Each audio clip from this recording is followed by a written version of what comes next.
जब सोमवार का दिन हो, हमें लोन लेने जाने से पहले, लोन प्राप्त करने से पहले बैंक का कर्जा हो, चाहे पड़ोसी का कर्जा हो, चाहे व्यापारी का कर्जा हो, हमें किसी से कर्जा लेकर अपनी जिंदगी नहीं चलाना। हमें मौन होकर जहां नंदी बैठता है उस नंदी के बिल्कुल पास में 2 मिनट बैठकर, जब सोमवार का दिन हो या कभी आपको ऐसा लगे कि सोमवार को भीड़ ज़्यादा रहती है मंदिर में, जब बाबा तुमको एकांत में मिल जाए, अकेले मिल जाए, एकांतेश्वर मिल जाए, तुम उसके पास में जहाँ नंदी बैठता है उसके नज़दीक बैठकर नंदी के चरण का स्पर्श अपने हाथों से करते हुए, जैसे नंदी महादेव का दर्शन करता है, वैसा दर्शन जिस दिन आप दिल से मौन रहकर महादेव का करना प्रारंभ कर दोगे, आपको लोन की जरूरत नहीं पड़ेगी, मौन में सब कुछ प्राप्त हो जाएगा।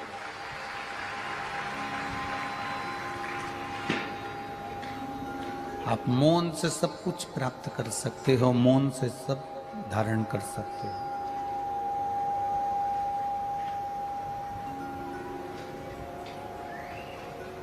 नंदीश्वर के केवल चरणारविंद का स्पर्श कर कर भी हम अगर देवाधिदेव महादेव का दर्शन कर रहे हैं, शिवलिंग का दर्शन कर रहे हैं, तो उसमें सुख है हमारा, उसमें आनंद है हमारा।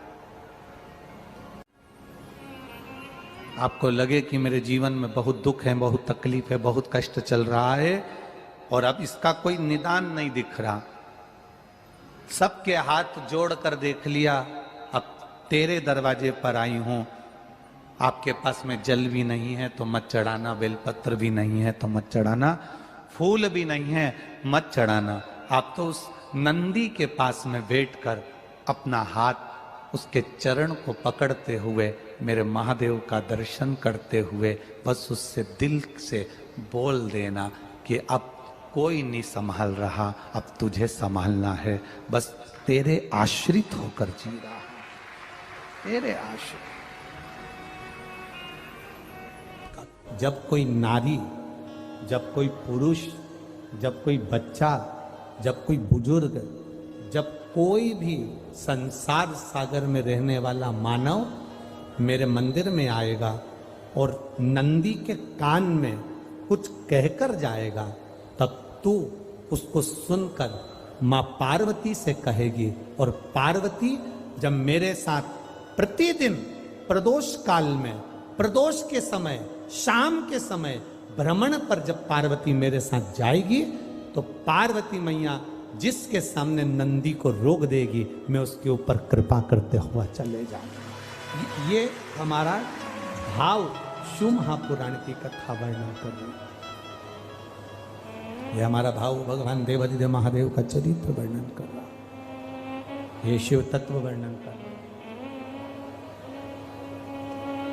कितने लोग हैं जो भगवान नंदी के कानों में कुछ कहकर आते हैं? बोले हो कभी? सीधे बोल देते हो क्या जाकर? नंदी के कानों में कहने का भी एक तरीका है, आप लोगों को मालूम होगा वो तरीका? नहीं मालूम? ये बेलपत्री की जो डंडी रहती है ना, बीच का जो भाग है, ध्यान दिए ना जरा सा, ये बीच की जो डंडी है, फिर से देखिए, बेलपत्री के 2 पत्ते और उसके पास में जो बीच की जो डंडी का भाग है, दिख रहा है आप लोगों को? ये 2 डंडी, ये बीच की 2 पत्ती और उसके बीच में जो 2 डंडी का भाग होता है। जब हम देवाधिदेव महादेव से कोई बात कहने वाले होते हैं ना कि बाबा बहुत दुखी हूँ, बाबा बहुत तकलीफ चल रही है, बाबा मैंने एक कंपटीशन एग्जाम में परीक्षा दी है, बाबा मेरे जीवन में ये तकलीफ हो रही है बाबा, तब इस बेलपत्री की जो ये डंडी होती है, इस उंगली से, इस अंगुष्ठ से इस डंडी को पकड़ा जाता है और बाबा के कर्ण में कहने से पहले ये हाथ को नंदी के ऊपर रखकर फिर हम बाबा के नंदी के कानों में कहते हैं और चलते समय इस बेलपत्र को अशोक सुंदरी की जगह पर चढ़ाकर वापिस सजाते हैं। देवाधिदेव महादेव को पार्वती की बात मानना ही पड़ती है और वो कहना ही पड़ता है। ये बेलपत्र की महत्व है। ये जितना फल एक बेलपत्र की पत्ती में उतना की उतना फल, हम आपसे फिर कहेंगे, कभी मौका मिल जाए जिंदगी में, कभी तुम्हारे जीवन में अगर मौका मिले और कहीं बेलपत्री का वृक्ष मिल जाए जिसकी छांव तुम्हारे ऊपर पड़ रही हो, तुम्हारे ऊपर अगर बेलपत्री की छांव पड़ रही हो, उसके नीचे बैठकर कभी मौका मिले, एक बेलपत्री का पत्ता मात्र रखकर आप शिव जी का नाम लेकर जल भी अगर समर्पित कर रहे हो ना, तो वो 12 ज्योतिर्लिंग को जल चढ़ाने के बराबर फल प्रदान कर। एक बेलपत्री का पत्ता, एक बेलपत्री का वृक्ष, एक बेलपत्री के वृक्ष की छांव हमारे जीवन को कृतार्थ कर देती है, धन्य कर देती है। कितना सुंदर कहा है महाराज। मान लो कोई काम है आपका और आपका वो काम नहीं हो रहा, आपने पूरा प्रयास कर लिया, बहुत मेहनत कर ली, और वो काम यदि आपका नहीं हो रहा, तो एक नियम बनाओ, 5 सोमवार, 5 बेलपत्र, 5 चावल का दाना, 5 कनेर का पुष्प पीला,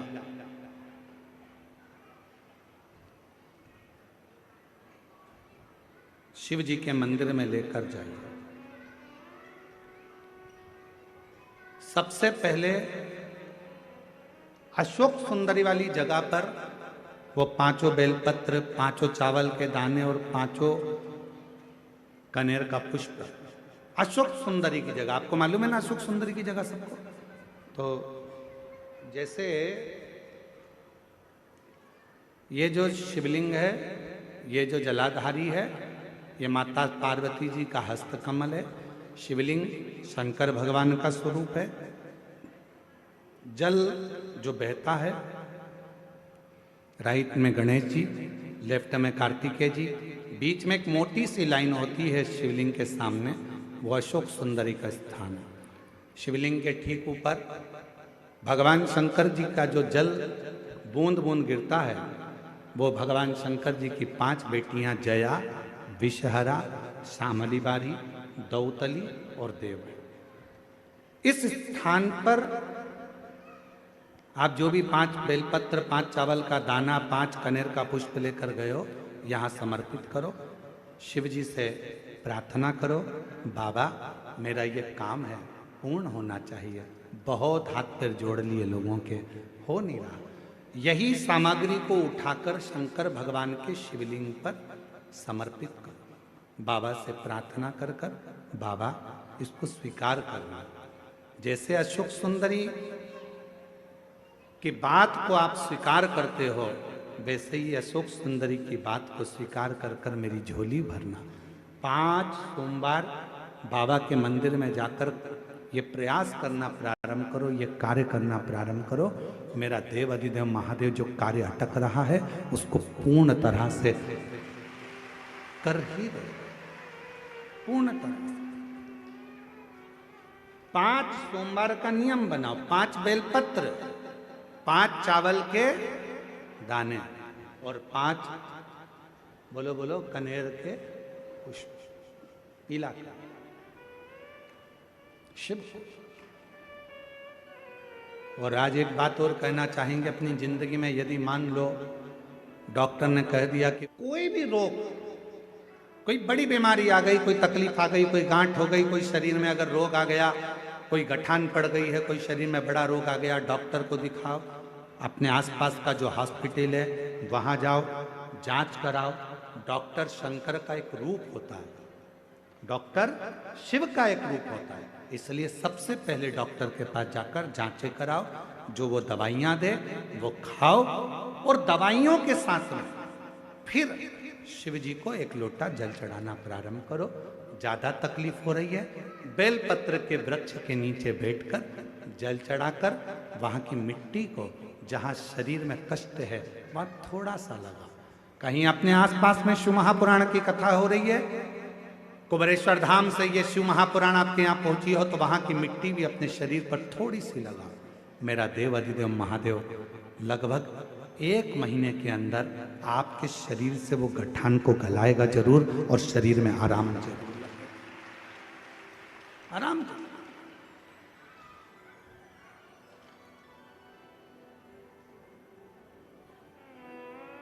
बेलपत्र की छांव के नीचे बैठकर भगवान शंकर का भजन।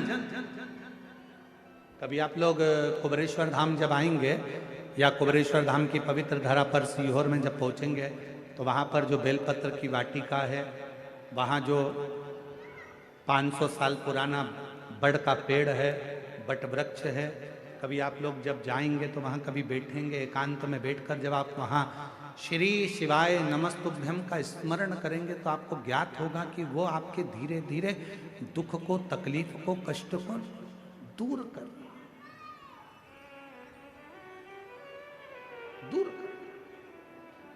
आंवले का वृक्ष किसका प्रतीक है? लक्ष्मी का। बेलपत्री का वृक्ष किसका प्रतीक है? पार्वती का। नीम का वृक्ष किसका प्रतीक है? जगदम्बा का। किसका प्रतीक है? जगदम्बा।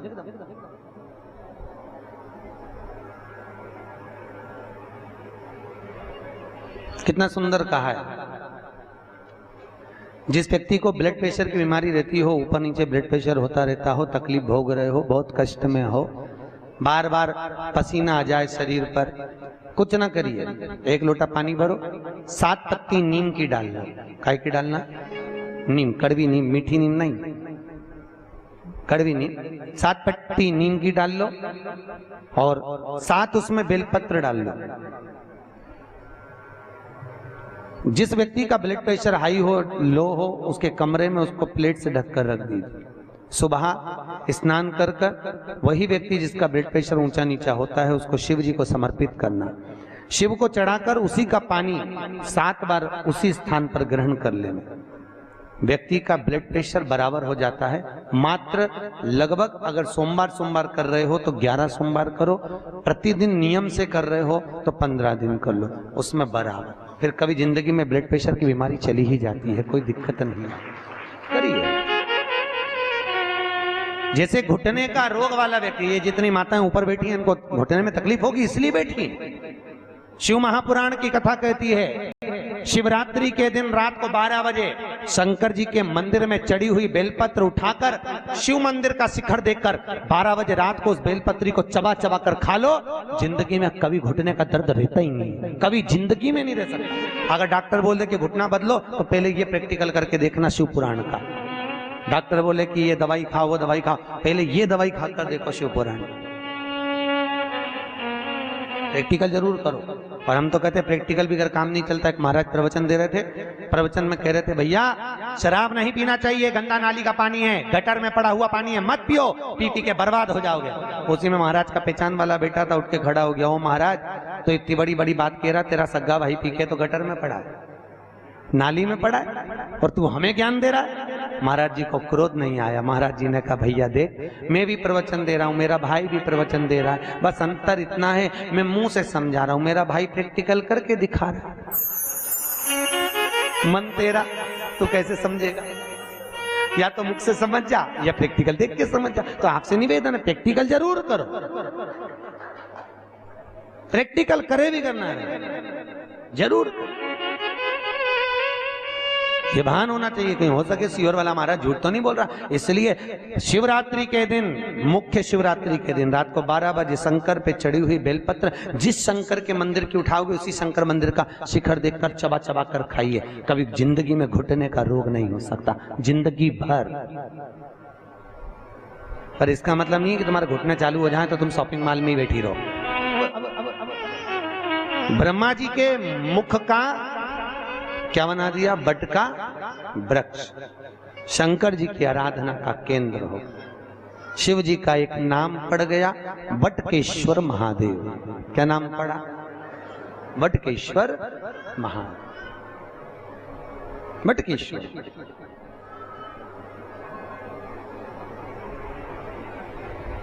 बटकेश्वर महादेव शास्त्र कहता है जिस व्यक्ति को जीवन में कोई चर्म रोग हो गया हो, चमड़ी का कोई रोग हो गया हो, गाय की गोबरी, गोबरी जानते हो? अलूनी गोबरी। अलूनी गोबरी का मतलब एक कंडा अलग बात है, उसको थाप थाप के बनाते हैं गोबरी को। एक होती है गाय ने पोटा करा, पोटा करा वो सूख गया, ऐसे किसी सूखा सुखाया पोटा लेकर आओ, उसको कंडे को जलाओ, जलाकर उसकी राख तैयार करो। राख को सफेद रुमाल में रखकर सोमवार के दिन बिना किसी से बोले शंकर जी के मंदिर में जाकर उस राख को, उस भस्मी को शिव को समर्पित करो। चढ़ाने के बाद उस भस्मी को वापिस उतार लो। उतार कर जब हम स्नान करें 5 दिन लगातार उस भस्मी को पानी में डालकर स्नान करना चालू कर दो। चर्म का सारा रोग समाप्त हो जाता है, डॉक्टर की जरूरत ही नहीं पड़ती। चर्म रोग से भस्मी। यहाँ कई माताएं जो लिंगायत संप्रदाय से हैं वो सिर पे भस्म धारण करती हैं, बस। कई पुरुष लोग भस्म धारण करते। फिर वही बात आ गई, अकाल मृत्यु वो मरे जो काम करे चंडाल का, काल उसका क्या बिगाड़े जो भक्त हो महाकाल का। शिव रोग से मुक्त आरोग्यता देते हैं। मेरे भगवान शंकर आरोग्यता प्रदान कर, रोग से मुक्ति। त्र्यंबकम यजामहे सुगंधिम पुष्टिवर्धनम। भगवान रोग से मुक्त कर। समय आया, आगे जो वर्णन आया भगवान शंकर के नयन अश्रु से रुद्राक्ष का वृक्ष उत्पन्न हुआ। क्या उत्पन्न हुआ? रुद्राक्ष। और रुद्राक्ष का वृक्ष भगवान शिव के नयन अश्रु से प्रकट होता है। एक मुखी से लेकर 14 मुखी तक रुद्राक्ष होगा। गले में पहनते हैं, आप लोग धारण करते होंगे। कई लोग तुलसी की माला पहनते हैं, कई लोग रुद्राक्ष की माला पहनते हैं। ध्यान दीजिए, ये तुलसी और रुद्राक्ष क्यों पहना जाता है? जैसे घर में जो मंदिर बनाया जाता है घर के अंदर, उसमें शिखर नहीं होना चाहिए। जिसके घर के मंदिर में शिखर होता है उसके घर में कभी जिंदगी में शांति नहीं रह सकती। इसलिए घर के मंदिर में शिखर का मूलता नहीं रहती। ये उसी तरह है जैसे गरुण घंटी। गरुण घंटी देखिए आपने, वो बजाते हो गरुण जी महाराज की घंटी। ये घंटी का नाद कहाँ कहाँ करना चाहिए? गरुण घंटी का नाद किया जाता है सबसे पहले भगवान के सम्मुख में, ठीक है। दूसरी जगह गरुण घंटी का नाद करना चाहिए फिर अपने रसोई घर में जहां पर परिंदा भरा है उस स्थान पर, पितरों की शांति की। तीसरी जगह जहां पर अपना लक्ष्मी रखते हो, अलमारी तिजोरी, उसके पास में। चौथा घंटी का नाद करना चाहिए दरवाजे के पास में, दरवाजे के अंदर के भाग में। फिर पांचवा, गरुण घंटी को घर के बाहर, घर से दरवाजा लांग कर बाहर खड़े होकर घंटी का नाद किया जाता है। कहते हैं जो ये 5 जगह पर घंटी का नाद करता है उसके घर में कभी संपदा की कमी नहीं होती। इतना गरुण घंटी के नाद की महत्वता हो। पर दुनिया के लोग इतने आलसी हैं, बस भगवान की आरती करे तब घंटी बजाए, उसके सिवा धर दे होते। उसको मालूम ही नहीं कि घंटी कितनी जगह बजाना चाहिए, घंटी का नाद क्यों करा जाता। गरुड़ घंटी को जैसे घर में रखा हुआ शंख अगर खाली है तो हमारे घर में रखा हुआ शंख अगर खाली रहेगा तो लक्ष्मी आएगी और जाएगी, लक्ष्मी टिकेगी नहीं। इसलिए घर में जिसके घर में छोटा सा भी शंख हो तो उसमें कटोरी में रखकर या कोई स्थान पर कलश पे रखकर उसमें पानी भरना चाहिए। अगर शंख में पानी नहीं है तो घर में लक्ष्मी नहीं, शंख कभी खाली नहीं।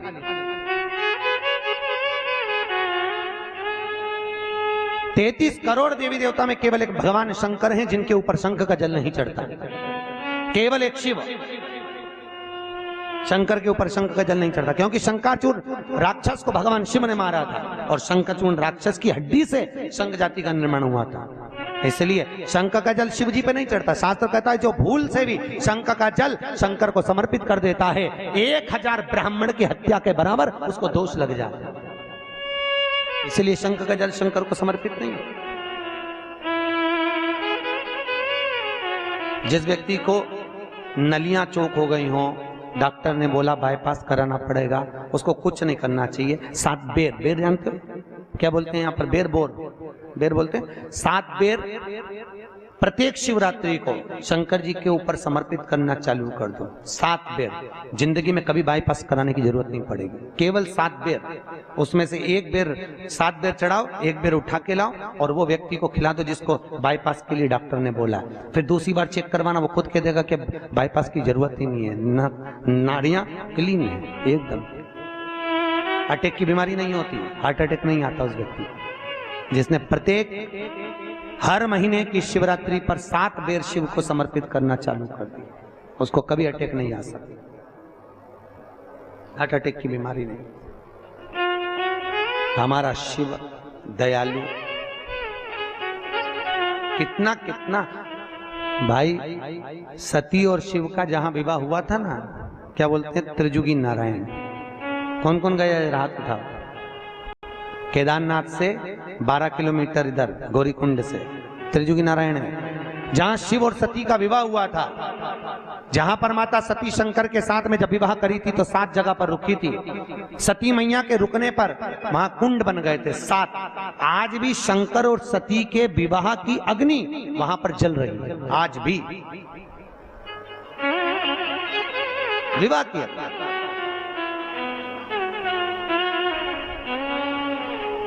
जो कैंसर का रोगी होता है, जिसको कैंसर जैसी बीमारी हो जाए, डॉक्टर भी हाथ ऊंचे कर दे, तब मेरे महादेव के त्रिजुगी नारायण का पानी दीजिए। जहां शिव और सती का विवाह हुआ था 7 कुंड बने थे, उस 7 कुंड का पानी एक बोतल में भर के लियाओ और लगभग 21 दिन तक उसको 1-1 चम्मच पानी देना चालू कर दो। कैंसर की बीमारी में आराम लग जाता है, एकदम वो स्वस्थ हो जाता है। फिर चेक करवाओ जाके, तुम्हें जिसको कराना हो। पर एक एक शिव के उपासना में एक एक फल की प्राप्ति है। फिर वही वाली बात आ गई, चोटे को कुबेर बना दिया दादा, चोर को कुबेर।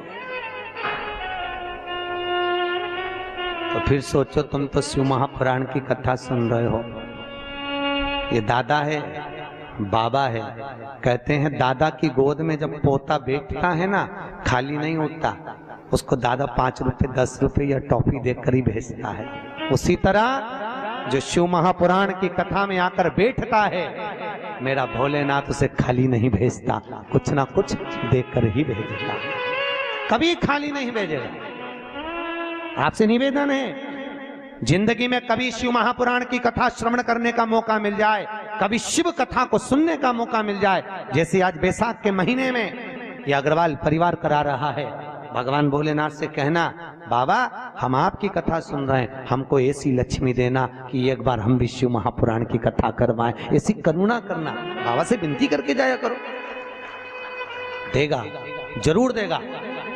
और साल भर 2 साल में ऐसा पूर्ण देगा कि वो खुद करुणा करेगा कि तू करा। पर तुम भूलना मत ही फिर शंकर जी को, नहीं तो कह रहे हमको तो मिल गया, अब जान दो।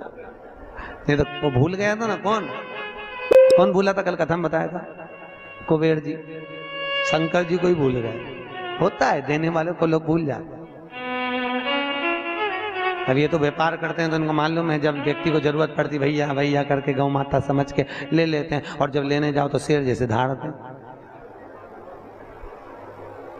अरे कोई खा के भग रहे हैं, दे देंगे, फिर ऐसा बोलते हैं जब जरूरत थी भैया दे दो, अभी तो काम नहीं। समय आया, भगवान शंकर के नयन अश्रु से रुद्राक्ष का पौधा हुआ। घर के अंदर रुद्राक्ष का पेड़ नहीं लगाना चाहिए, याद रखिए। काय का वृक्ष? रुद्राक्ष। और माता पार्वती के नयन अश्रु से बेलपत्री का वृक्ष उत्पन्न हुआ। काय का हुआ है? बेल का वृक्ष, बेलपत्री। जो व्यक्ति बहुत ज्यादा गरीब हो, बहुत कंगाल हो, लक्ष्मी नहीं आ रही हो, बहुत तकलीफ में हो, कर्जा बहुत ज्यादा हो, उसको कुछ नहीं करना। सोमवार की सोमवार शाम के समय बेलपत्री के पेड़ के नीचे थोड़ी सी शक्कर या गुड़ डालकर एक दिया रखकर घी की बत्ती लगाकर जलाकर जाओ, अपने आप कर्जा चूकना चालू हो जाता है, कर्जा नहीं रहता।